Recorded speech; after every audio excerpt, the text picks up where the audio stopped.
Cast your mind back to Halo 2. One of the opening scenes and establishing shots of the Arbiter's story has him being dragged through High Charity to the Mausoleum of the Arbiter, to be dropped at the feet of the Prophets of Truth and Mercy. And as he's being dragged through High Charity, you can hear a deep, ethereal voice speaking out across the area. This voice was initially thought to be part of the ambience, so to speak, of High Charity, but in fact it's actually part of the soundtrack that is playing during that level, a track called the Mausoleum Suite from the Halo 2 original soundtrack. But there isn't just one voice in this soundtrack, there's in fact two, and our assumptions on both voices for the past 20-something years has been wrong.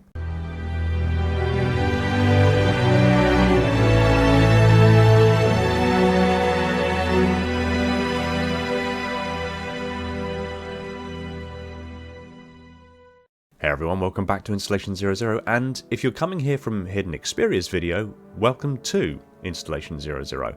So, to give it a little bit of context, this is quite a special one. This is actually the first big collaboration that myself and Luke at HiddenXperia have had in 4 and a bit years. It's been a while. Now, this collaboration, as you've probably guessed from the introduction, is on the voices, plural, from the Mausoleum Suite in Halo 2's original soundtrack. Now, I will be covering the second voice because my original video that released on the 20th anniversary of Halo 2, November 9th just gone, was on the second voice. It's just through some interesting circumstances that we found out that the first voice needed looking at as well. And the first voice is being covered by Luke over on his channel, so there will be a link in the description down below to go to his video, or indeed if you're watching this from coming from his video, you've already seen it, in which case this is the other half of that collaboration. So big shout out to my guy Luke. Been great working with you on a collaboration again for the first time in a long time. It has actually been really great collaborating, and there's something wonderfully cathartic about the deep lore of Halo, as I'm sure you agree. And its connections to literature, mythology, great works and religious texts, it just deepens the lore. So it's been really good collaborating with you on this one. So again, link to Luke's video in the description down below, and there will also be some links there to like the earlier videos that kind of premeditated this one.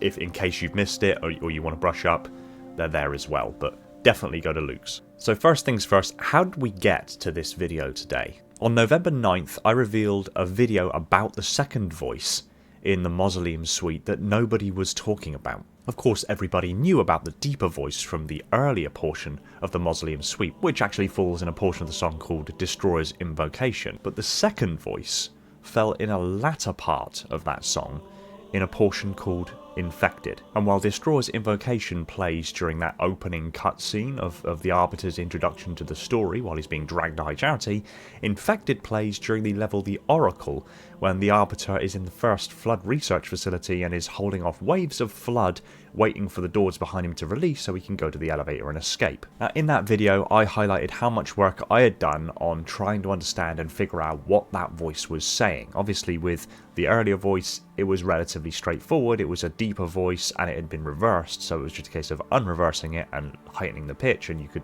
decode it. This second voice was filled with synth tones, a lot of wet reverb, the left and right channels were slightly offset to one another, there was a lot of echoes and crossfading. It's a much more complicated piece of audio to decode. It was a lot of noise, and I use that term respectfully because noise in music theory means an unpleasant sound, but a lot of noise that was obscuring the voice and making it difficult to decode, and I asked for help. I reached out to the community for you guys to help out, and loads of you rallied to the cry.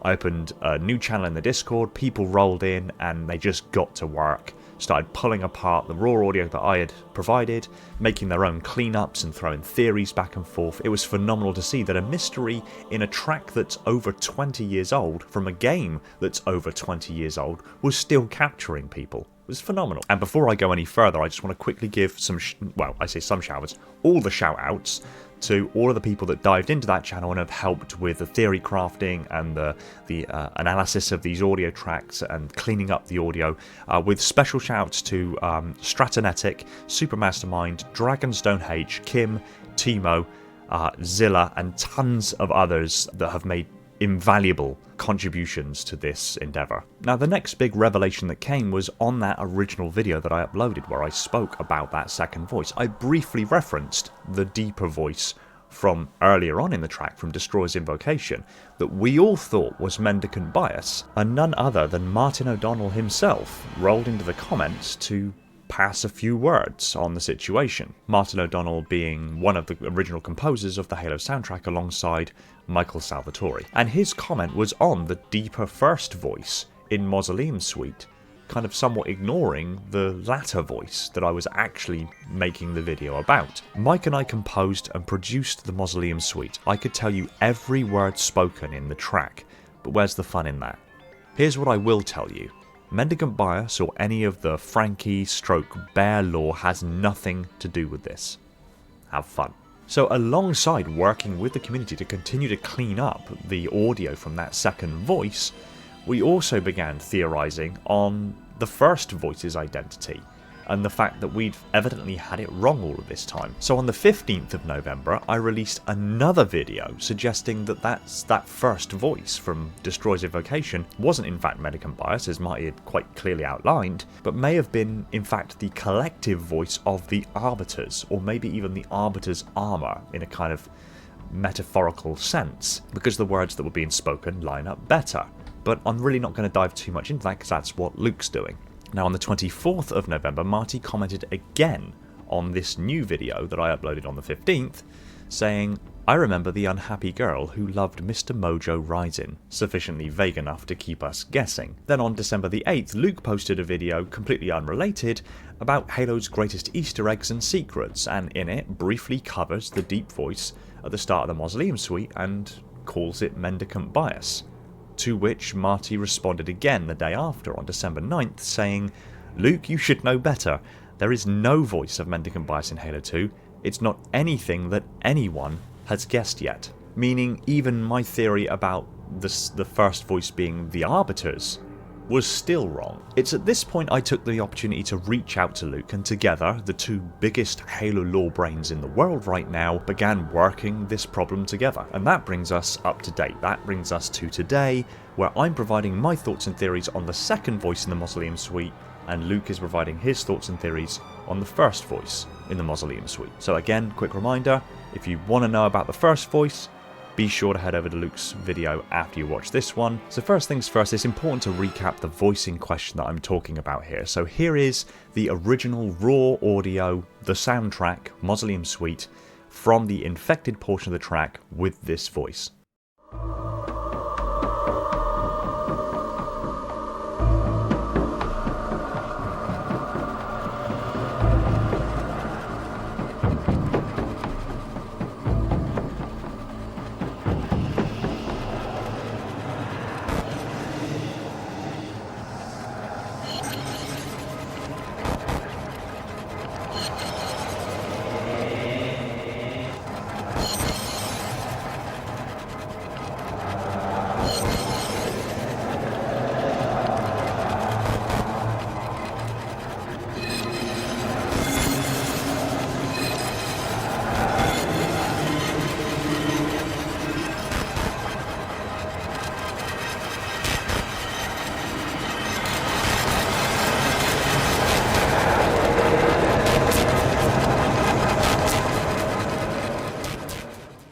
Now, here is my relatively vague attempt at trying to clean up that audio to try to pull that voice out to make it intelligible and able to actually understand what it's saying.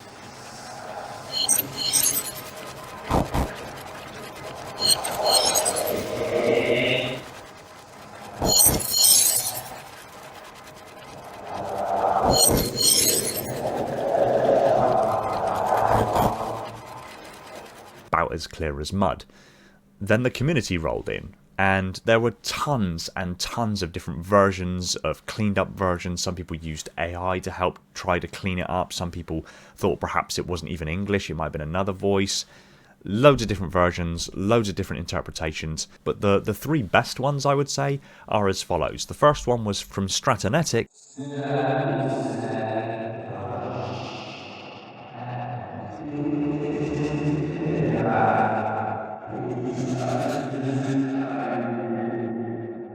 The second one by Kim on the 28th of November.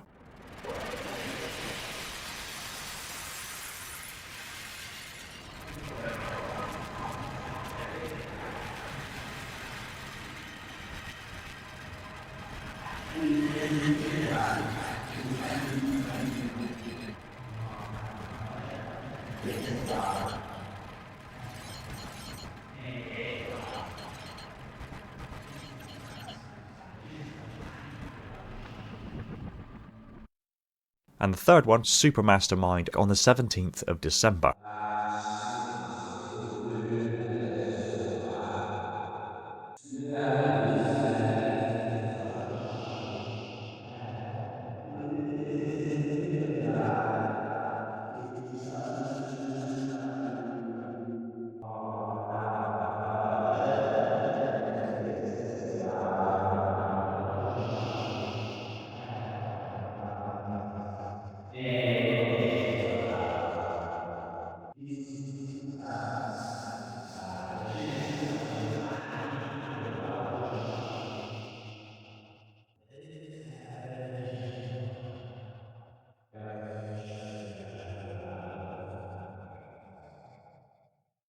That's the best we've got so far. Now, I'm sure you'll agree they are strikingly better than the one that I attempted, but we're still not quite at the point where we're making out words or phrases. Now, circling back to Marty's comment on the unhappy girl who loved Mr. Mojo Rising, he actually popped into the Discord and posted something similar in the channel that we were discussing this voice mystery, Marty forever leaving us tiny breadcrumbs to follow. Now, The Unhappy Girl is actually a song by The Doors from their album Strange Days, and Mr. Mojo Rising is actually an anagram of Jim Morrison, the lead singer and lyricist of The Doors. So, naturally, we dived into that song and tried to match up potential phrases from the voice with lyrics from that song, and despite working on it at length, to no avail.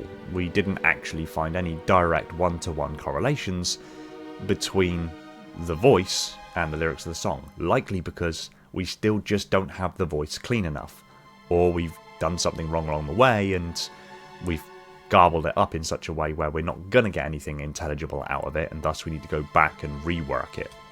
Difficult to say. Now, following this, Marty actually had a podcast interview with the Side Scrollers, and a viewer asked Marty a question about the second voice. And I got to give a shout out to Dustin here, aka Shoefly, for not only asking the question but dropping $10 in order to ensure that it was answered. And Marty said the following. Alright, Dustin says, in the Halo 2 Mausoleum suite, there seems to be a second voice besides the primary one people found, but the trail seems to have gone cold from the online community. Any insights into this? Yeah, keep working on it. Text for just as a clue, it's my voice. So the second voice is Marty himself. Now, whether it's just Marty, or Marty portraying a character within the lore of the universe, or simply lending his voice to the first breadcrumbs of this mystery is still subject to debate. But then I came to this thought, what if Marty isn't just giving us a clue with the unhappy girl, but literally telling us? He confirmed in the podcast interview that it's his voice, and he directly references Unhappy Girl by The Doors. So then I wondered if Marty is literally just reciting lines from the song. But again, we haven't cleaned up the audio well enough or figured out how it was originally engineered so that we can reverse engineer it to find out what that voice is saying. So now I think it's important to actually dive into the lyrics of this song. Now, I would play the song, but it's likely to get copyright struck, so I'm going to read them for you. Unhappy girl, left all alone, playing solitaire, playing warden to your soul. You are locked in a prison of your own device, and you can't believe what it does to me, to see you crying. Unhappy girl, tear your web away, saw through all your bars, melt your cell today. You are caught in a prison of your own device. Unhappy girl, fly fast away, don't miss your chance to swim in mystery. You are dying in a prison of your own device. Now, ignoring the very obvious similarities between the lyrics of this song and the first voice in the Mausoleum Suite when it says, I live in a prison of my own device. I am lost in time. Ignoring that completely because Luke is covering that, I read those lyrics in respect to the second voice, and realised there's something else happening in Halo 2 that those lyrics apply to. You all remember this, do you not? No. I don't want to chance a remote detonation. I need to stay here. And of course this. I will ask, and you will answer. Alright. Shoot. Cortana was left in the clutches of the Gravemind. She chose to stay behind, and in so doing, was interrogated by the Gravemind. Of course, in Halo 3, Cortana, but actually the Gravemind, somewhat haunts the Chief until he finally retrieves her from flood-infested High Charity. So let's just reread those lyrics, but think about the circumstance Cortana found herself in the end of Halo 2. Unhappy girl, left all alone. She's been left alone on High Charity. She's going to be unhappy because she's effectively being tortured by the Gravemind. Playing solitaire, a card game, effectively, a to and fro with the Gravemind. Playing Warden to your soul, effectively playing with death, the Gravemind. Locked in a prison of her own device, she chose to remain behind and chose to interact with the Gravemind. And you can't believe what it does to me to see you crying. This could be in direct relation to, effectively, John 117, in relation to Cortana, perhaps a nod to the future interruptions of Halo 3. Chief doesn't like to see Cortana unhappy and in pain, with the rest of the song being something of a repeat of those themes. So could this be the solution? Again, barring the similarities to the first voice, could this be the solution to the second voice? And it's at this point we're at, unfortunately, another impasse. At this point, until we manage to fully uncover what the second voice is actually saying, until we clean up that audio enough that actually intelligible phrases or words become apparent, it'll be difficult, if not impossible, to say for absolute certainty what that voice is saying and thus what it relates to. I mean, the voice is really well hidden. The second is offset from the left and right channels. There's tons of wet reverb, there's tons of distortion. It might be reversed, it might not be reversed, it's hard to say. There are separate echoes for left and right. There seems to be a phaser introduced in some degree that overlaps between left and right. It's a mess, audibly speaking. Again, with respect. That's a far cry from the first voice that was just deepened and reversed. To reverse engineer that, you just reverse the track again and up the pitch. Easy. So at this point, we still don't know what the second voice is saying. But the things that Marty has said in relation to both the first and second voice seem to have tie-ins and parallels to perhaps Cortana, perhaps the Gravemind, perhaps Master Chief. And of course, as we work out this mystery, we have to bear in mind that the lore that was appropriate for the era is the only thing that matters. Mendicant bias, all of that came well after Halo 2. So what was happening at Halo 2's time, when Halo 2 was being crafted, when the song was being written, when the story was being fleshed out, when these mysteries were being planted, only the lore of the time is applicable. We could even go so far as to say that perhaps it has some relation to what ultimately became cut content that was then moved over into Halo 3. But again, we can only say that loosely. So at this point, that's kind of the general update of where we are. We've managed to filter out this voice and clean it up relatively well, but it's still unintelligible. And there's been lots of breadcrumbs dropped by Marty himself that we've followed and seem to tie in to the story, but that's about it. Indeed, if we go a step further, it could even be similar to the Y-glyph mystery from Halo ODST.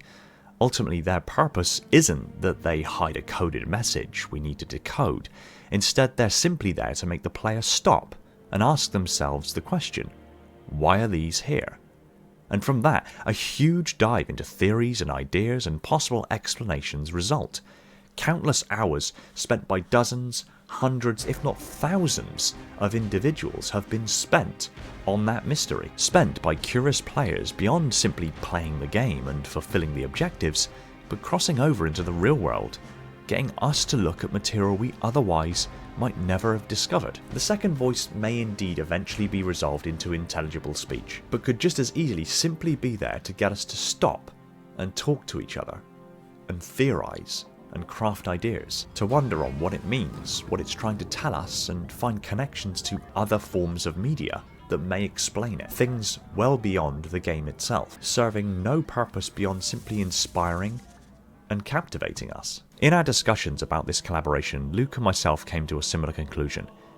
It is a decidedly rare thing to find a game that inspires you to look beyond the boundaries of the game itself.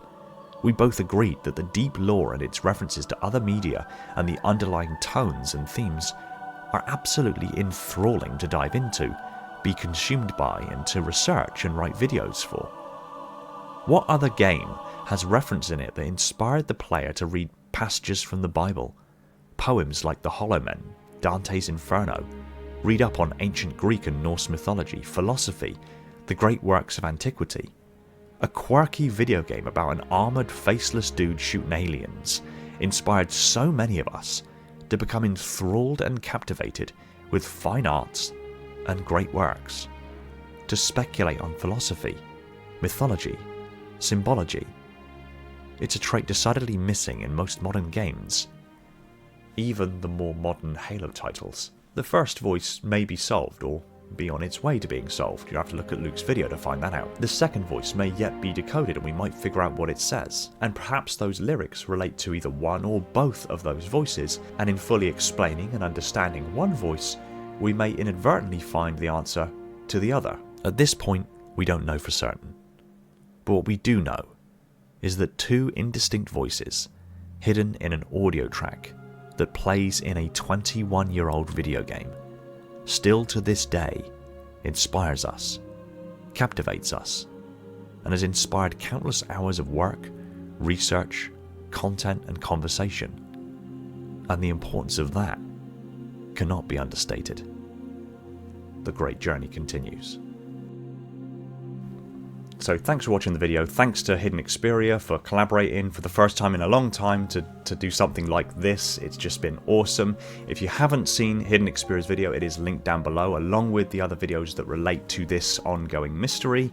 And if you've come here from HiddenXperia's video and you're unfamiliar with me, hi, I'm Installation00. I do a load of lore videos, some really detailed, most detailed breakdowns, and tons of other Halo goodness. So if you like that kind of thing, hit the subscribe button, I would be most grateful, and ultimately, until next time.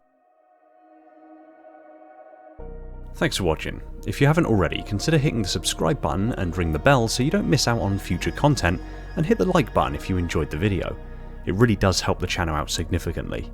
Feel free to pop a comment below on anything you'd like me to cover next, and before signing off I just want to give a shout to my Patreon supporters, Spartan10148, my singular contender class ancilla, Falcon, Jordan and Poseidon, the metarchs of my facility, Sylphia, Ashley, Esoteric, Spartan 1029 and Chris Allen, my dutiful monitors, Darian, Legion, Labrat, Spartan 137, Chris, Element 0, J3, Mr. Keys, Gunslinger Cult, Evermore's, Personal Devil, Scion Esports and Saber, my diligent sub-monitors, my dominating fleet of Strato Sentinels, and my loyal enforcers, and all other patrons who continue to support the channel. I can't thank you guys enough. Big props to my Tier 0 YouTube members, Spartan 137, Talia, Fenrir, Bornstella and Jimbo, and all other YouTube members keeping the installation running on that glorious vacuum energy. And if you really love what I'm doing here, consider supporting the channel via the links in the description. Much love, take it easy, and find peace in the domain.